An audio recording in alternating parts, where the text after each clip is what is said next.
اخيرا كل حاجه جاهز في السيت اب، سكريبت موجود، بوسترات تمام مظبوطين، قهوتي الساخنه والموبايل سايلنت، كده كل الامور نايس مولي. يلا بينا. هلا موضوع حلقتنا النهارده عن تطور افلام الرعب عبر ايه ده؟ هو ايه الجنان ده؟ فيه هنستهبل ولا ايه؟ لا بقول لك ايه، انا بس هتكلم، انا جاي بكره يا عم. اوكي احنا في النهار فتقريبا هم نايمين دلوقتي.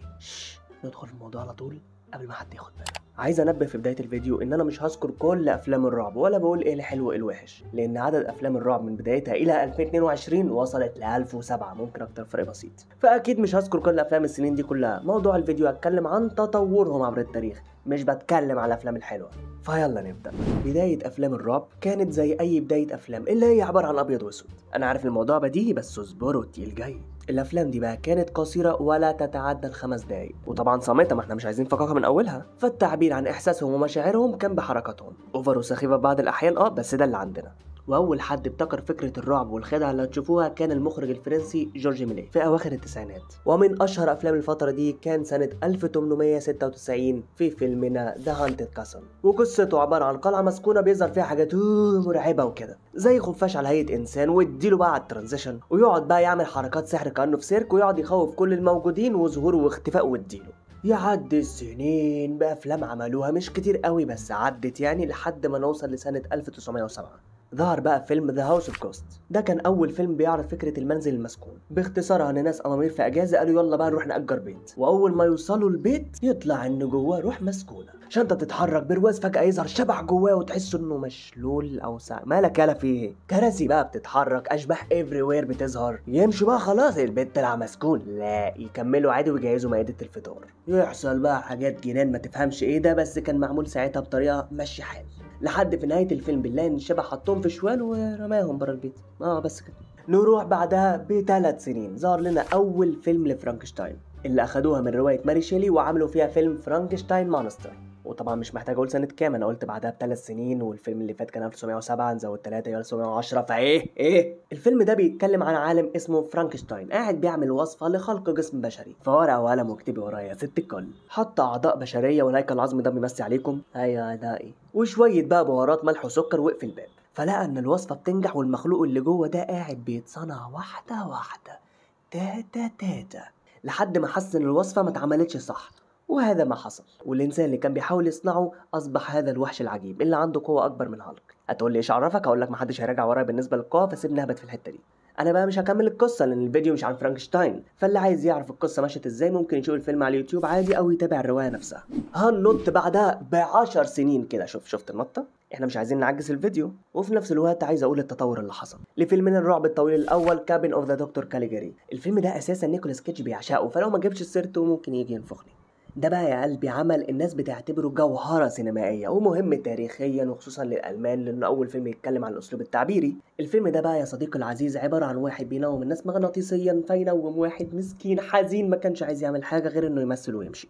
أكيد هتسألوني سؤال مهم، يعني بينومه ده علاج للأرق والراجل بيعمل خير، فطالما وصلت للمرحلة دي في الفيديو امشي. هو بعيدا إنه مش بينومه بمعنى إن هو يلا روح احلمه، لا هو بينومه مغناطيسيا عشان يعرف يتحكم فيه وبعدها يخليه يرتكب جرائم قتل. التطور في الفيلم ده انهم بدأوا يستخدموا الوان مختلفة بدل الابيض واسود، وتبيين الظل وتوضيح الصورة بطريقة ألطف للمشاهدة، وخلاها أكثر واقعية مع مشاهد أول مرة تبان سواء كزوايا تصوير أو ديكورات مختلفة وهكذا. نزل أفلام كثيرة بعدها، بس زي ما قلت أنا مش هجيب سيرة كل الأفلام، احنا مش لاقيين عمرنا في الأرض، لحد ما نوصل سنة 1931. يعني عدد كام سنة؟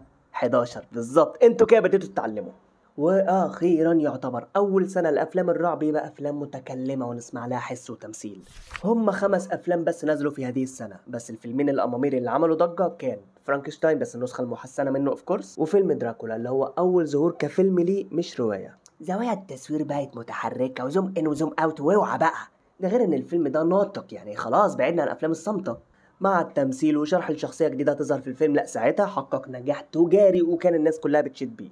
بعدها بقى الناس بدأت تتشجع جدا انهم بقى يعملوا يا اما افكار جديدة او يخلوا الروايات المنتشرة تتعمل كفيلم، خصوصا كشخصيات. وفي سنة 1933 عملوا فيلم The Invisible Man، وبيتكلم عن دكتور جاك الملقب براينز لقى جرعة تعرف تخليه مخفي، فعمل شخصيه غريبه بقى اللي هو لافف ضمادات كده عليه مع نضاره سودا، لحد ما نكتشف ان الجرعه اللي اخدها دي مع انه بيخفي بس الاثار الجانبيه بتاعته انه بيخليه يتجن وكده، لدرجه يا صاحبي انه اصبح قاتل. تخيل كده تاخد جرعه عشان تختفي وتروح بقى تبص على البنات، ايه ده ايه اللي بقوله ده، قصدي تخيل تاخد الجرعه عشان تختفي وما هتعمل ايه، وترازي صحابك مثلا او تاكل برجر وما تدفعش حسابه، يعني انتوا فاهمين الحاجات دي.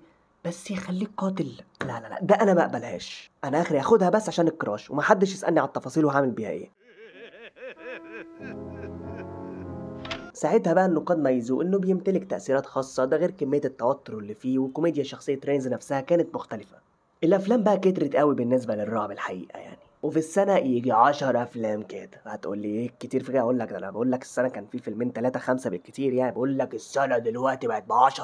بس طبعا يا شطار مش هنقعد نقول كله زي ما اتعودنا، فالمرة دي بقى هعمل حركة جديدة، هقول الافلام والشخصيات اللي عملوا ضجة من سنة 1941 لحد 1999. هنلف لفة سريعة والتواريخ هتكون مكتوبة قدامكم.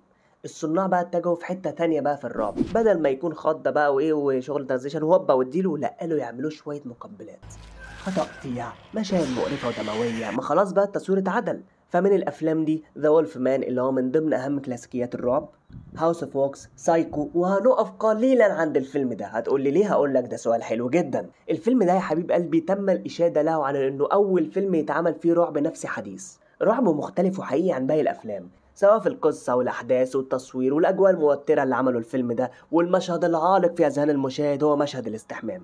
نسوسها بصحيح. الفيلم ده عامة برضو من قصة حقيقية للقاتل إدجين، فكل العناصر دي خلت الفيلم ده مميز سيكا عن أفلام الباقية. خلصنا سواد بقى، نبعد عن عالم الأبيض وأسود وتعالى نور حياتك في الأفلام الملونة.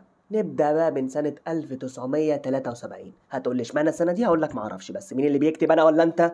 أنا، فبراحتي بقى. بس ما تقلقش أنا ما نطيتش على الفاضي، أنا قلت أوديك لفيلم برضه عمل ضجة كبيرة وصنف بأنه أقوى أفلام الرعب وقتها، وممكن يلعب الناس لحد دلوقتي، ده غير إنه أكتر أفلام الرعب ربح أساسا. شفت بدلعك إزاي؟ أنا ما نطيتش على الفاضي. وهو فيلم ذا إكسورسيست. ولو قسمنا الفيلم لمقطعين، هنلاقي الأول مقطع إكسو، فإيه ده للناس الكيبوب اللي بيحبوا فرقة إكسو يعني. بص أنا بدلعكم، أنا ما الفيلم بقى عبارة عن طاردين أرواح، وعن قصة حقيقية عن بنت أمورة بيلبسها شيطان، فالأم مش عارفة تعمل إيه فقالت تجيب دكاترة، لا مش نافع دي لسه ملبوسة وبتكلم نفسها، فتعمل إيه تجيب بقى كان اللي هما بيرقصوا ويطيروا الناس دي عشان يطردوا الأرواح الشريرة اللي جواها. فيلم مش مرعب لجميع الناس، بس ستيل إنه فيلم أثبت كفاءته في السنين دي كلها إنه ممكن يرعب أي حد.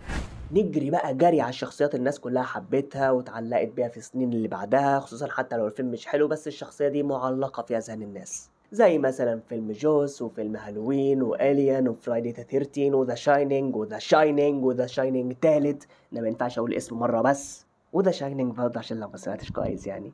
طبعا مش عشان بعدي على الافلام دي بسرعه معنى كده ان انا بقلل منهم، لا لا لا استغفر الله العظيم. نايت مير اون الم ستريت ده فاكس مش قوي، ممكن نحطه في اي زاويه هنا، ايوه نرميه كده ونكمل.